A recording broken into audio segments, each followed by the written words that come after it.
நான் பெரிய தப்பு பண்ணிட்டேன். உங்கள நம்புற ஃப்ரெண்ட தயவு செஞ்சு இந்த மாரி நீங்க பண்ணிடாதீங்க. மனசு கஷ்டமா இருக்கிறப்பலாம் முருகர் கோவில் போய் முருகர பார்க்கறது இப்போதெல்லாம் வழக்கமாயிடுச்சு. பார்த்துட்டு ஃப்ரெண்ட போய் பார்க்குறப்ப தான் தெரியுது, என்னுடைய க்ளோஸ் ஃப்ரெண்டுக்கு பர்த்டே அன்னைக்கு. அத நான் எப்படி மறந்தேன்னு எனக்கு சுத்தமா தெரியல. எப்பயுமே போல அவள பார்க்கறதுக்கு நான் கேஷுவலா போயிருந்தேன். ஆனா அவ என்ன நெனச்சா, நான் அவள விஷ் பண்ண வந்திருக்கேன் அப்படின்னு நெனச்சா. பட் அன்னைக்கு அவ பர்த்டேன்றதே எனக்கு மறந்துருச்சுன்றத அவ கொஞ்சம் கூட எக்ஸ்பெக்ட் பண்ணல.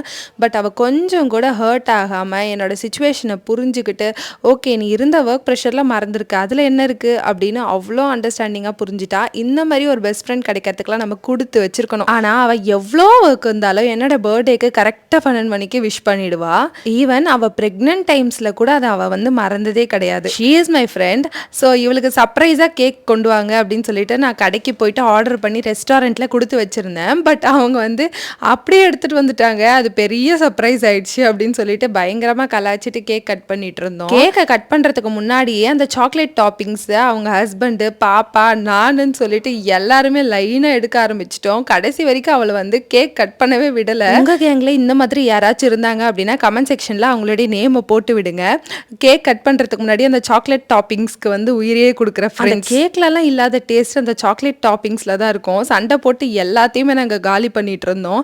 அதுக்கப்புறம் ஒரு வழியாக நான் கேக் கட் பண்ணுற ஒன்று கொடுங்க அப்படின்னு சொல்லிட்டு பிடுங்கி வாங்கி வச்சு கேக் கட் பண்ண ஸ்டார்ட் பண்ணிட்டா. அப்பயுமே ஒரு ஃபன் பண்ணி கேக் எடுத்து வச்சுக்கிட்டு அப்படி இப்படின்னு சொல்லிட்டு ஒரே ரகலை பண்ணிட்டு இருந்தோம். கண்டிப்பா நம்ம காலேஜ் படிக்கிறப்ப, ஸ்கூல் படிக்கிறப்பெல்லாம் பர்த்டே செலிப்ரேஷன்ஸ் வந்திருக்கோம், கேக் கட் பண்ணியிருப்போம் ஃப்ரெண்ட்ஸ் கூட. அந்த மெமரிஸ்லாம் கண்டிப்பாக இந்த ரீல் பார்க்குறப்ப உங்களுக்கு ரீகால் ஆயிருக்கும் அப்படின்றத நம்புகிறேன்.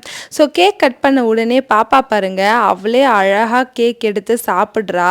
இதோ இப்போ பண்ணுவா பாருங்களேன். அதை இப்போ தான் நான் எடிட்லேயே பார்த்துட்ருக்கேன். அந்த டைமில் கூட நாங்கள் அதை நோட் பண்ணல. அவ்வளோ க்யூட்டாக எடுத்து சாப்பிட்டுட்டு இருந்தா. கட்டிங்லாம் முடிச்சுட்டு அங்கே இருக்கிற எல்லாருக்குமே கேக் கொடுத்துட்டு நாங்கள் சாப்பிட ஸ்டார்ட் பண்ணிட்டோம். Chicken Manchurian, fried rice and noodles, அவ்வளோதான். ரொம்ப ஹெவியாலாம் போகல. ஆக்சுவலி அது நாங்கள் பிளானே பண்ணாத டின்னர் அப்படின்னு.